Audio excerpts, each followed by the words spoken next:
Bonjour à tous, nous nous retrouvons pour notre dernière étape dans la neuvaine, dernière journée préparatoire avant la Pentecôte et le don de l'Esprit Saint.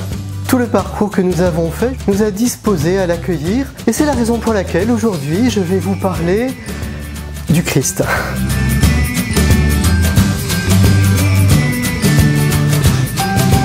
Dans l'évangile de Saint Jean, dans les chapitres 14 et 16 notamment, Jésus parle à ses disciples de l'Esprit Saint. Nous sommes au soir du Jeudi Saint, le Christ vient de célébrer la Sainte Seine avec les apôtres. Lui, le Seigneur et le Maître, leur a lavé les pieds, leur a donné ainsi le commandement de l'amour. Et bien dans ce climat vespéral à la fois très solennel et un peu intimiste, il prononce ces dernières paroles qu'il leur livre un peu comme un unique testament. Parmi ces paroles, il annonce clairement la venue de quelqu'un d'autre, la venue d'un autre défenseur, d'un autre paraclet, qu'il leur enverra, que le Père et lui leur enverront. Quelle sera sa mission, sa fonction? Eh bien, Jésus dit, le défenseur, l'Esprit Saint que le Père enverra en mon nom, lui, vous enseignera tout et il vous fera souvenir de tout ce que je vous ai dit. Ou encore, quand il viendra, lui, l'Esprit de vérité, il vous conduira dans la vérité tout entière. Alors, sachant que Jésus se présente lui-même comme étant la vérité, je suis la vérité, nous comprenons que l'Esprit Saint a pour but de nous conduire au Christ. Cela nous donne des indications précieuses sur une des missions de l'Esprit Saint. Nous conduire au Christ, nous faire comprendre sa parole, rendre agissante son œuvre de salut en nous. En nous conduisant au Christ et en nous transformant en lui, eh bien, le Fils va nous ramener ainsi vers le Père par l'Esprit Saint. D'une certaine manière, si nous invoquons l'Esprit Saint, c'est pour aller vers le Christ. C'est une idée centrale chez Saint Jean. Eh bien, la vie de Saint Philippe Néri illustre parfaitement cet aspect-là. Nous le savons, Saint Philippe, la veille de la Pentecôte 1544, a vécu cette expérience mystique où l'Esprit Saint a embrasé son cœur, a dilaté son cœur de sa présence. Bien sûr, Saint Philippe priait le Saint-Esprit avant cet événement et a certainement dû continuer à l'invoquer après. On pourrait penser qu'à partir de cette Pentecôte 1544, Saint Philippe ne parle plus que de l'Esprit Saint, qu'il reste centré sur lui.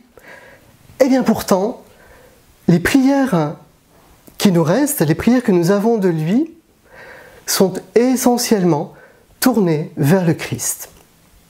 Sa vie, sa pastorale, le cœur de ses enseignements sont centrés sur le Christ. Il est animé par le désir de donner le Christ dans le sacrement du pardon, dans l'Eucharistie, dans la prédication. Il prononcera ces paroles très fortes. Qui cherche autre chose que le Christ ne sait pas ce qu'il cherche, et qui veut autre chose que le Christ ne sait pas ce qu'il demande. Qui agit, mais pas pour le Christ, ne sait pas ce qu'il fait. Vanité, des vanités, tout est vanité, sauf le Christ.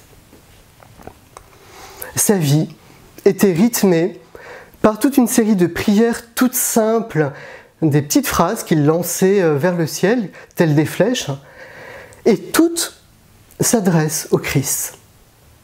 Je vous en lis quelques-unes.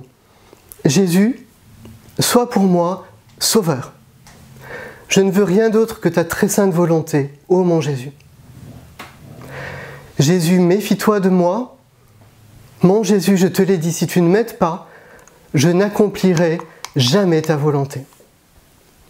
Donne-moi ta grâce, mon Jésus, que je puisse t'aimer, non par peur, mais par amour. Seigneur, n'attends rien d'autre que moi, que le mal et les péchés.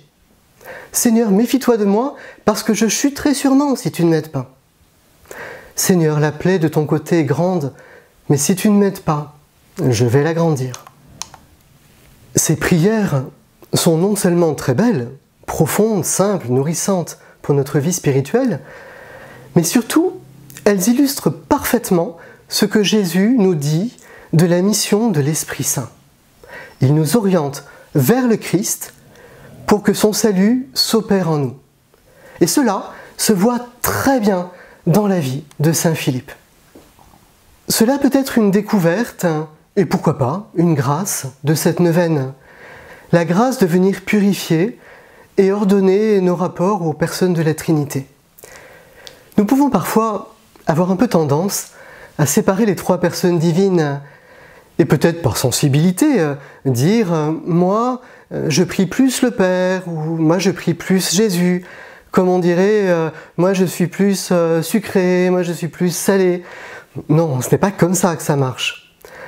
Chacune des trois personnes de la Trinité nous conduit à l'autre et nous fait entrer dans cette sublime et féconde circulation d'amour. Et peut-être que plus on est habité par l'Esprit Saint, plus on se tourne vers le Fils, qui fait de nous des fils. Et ensemble, nous nous tournons vers celui à qui nous pouvons dire « Notre Père, qui es aux cieux, que ton nom soit sanctifié, que ton règne vienne, que ta volonté soit faite sur la terre comme au ciel. Donne-nous aujourd'hui notre pain de ce jour. Pardonne-nous nos offenses, comme nous pardonnons aussi à ceux qui nous ont offensés. Et ne nous laisse pas entrer en tentation, mais délivre-nous du mal. Amen. Merci de nous avoir rejoints pour cette neuvaine. Nous espérons que Saint Philippe Néri vous aura aidé, vous aura accompagné dans cette préparation. N'hésitez pas à consulter notre site ou notre chaîne YouTube. Bonne et sainte fête de la Pentecôte dans le feu de l'Esprit Saint.